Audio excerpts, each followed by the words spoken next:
January humbled me. There was legal stress. There was lots of outside of my control work bullshit, overbooking, trying to take too much in, and then loss of control, explosion spiral. I tried to work my way out of it. More effort, more discipline, more pressure. And it didn't work. The only thing that worked was admitting I couldn't control the situation. I had to return to my center. Then I could take the next clean action. That's when the momentum came back. All too frequently, we are being psychologically hijacked by our past. Specifically, we live in a post-mortem world. If I just try harder, I'll fix it. Which leads to overcompensation, urgency, and ultimately self-betrayal. And this happens across multiple contexts, like in dating. For example, there's the say the right thing spiral. And what it looks like is replaying texts or dates, over-editing messages, and trying to recover from mistakes, becoming less natural, less grounded, and ultimately less attractive. And also in dating, it looks like the self-abandonment disguised as just being a good guy.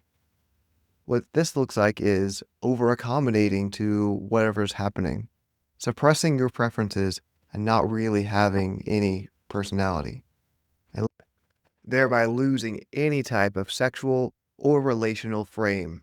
No connection because you really aren't fully there.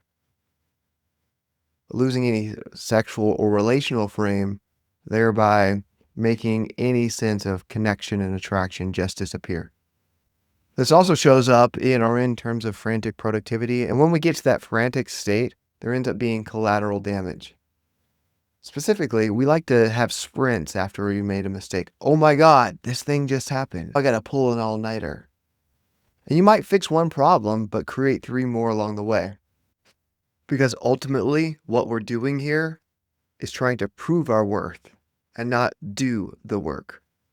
By taking on too much, saying yes too fast, over-explaining, and under-delivering. And you might see it in an all-or-nothing reset cycle. You miss one workout, and you quit the plan completely. You blow the diet, so I'll start again another day and maybe twice as hard. When routines collapse under stress, we start living in a constant catch-up mode, feeling behind, chronically tense, and we never seem to arrive. See, there's a fundamental myth that a lot of guys, particularly with ADHD, have. If I messed up, the only way I can move forward is to make up for it. And this belief is poison because it keeps you oriented to the past, not focused on anything in front of you. And when we're doing this, we're running on threat physiology, which makes our entire system shut down and expect some danger out of every corner. So if January kicked your ass too, it's not necessarily because you failed. However, you might have been trying to outwork this past failure.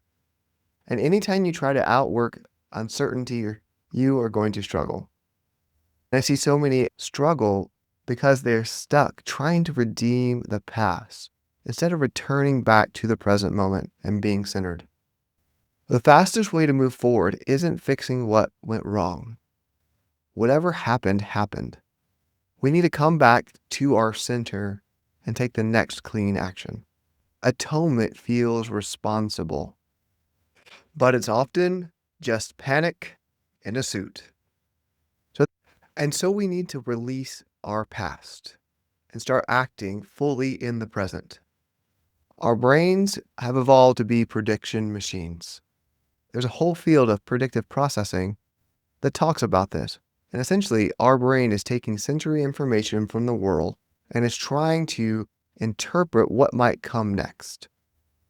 Our nervous systems are designed so that we can solve problems Because if we don't solve problems well, evolutionarily speaking, we die.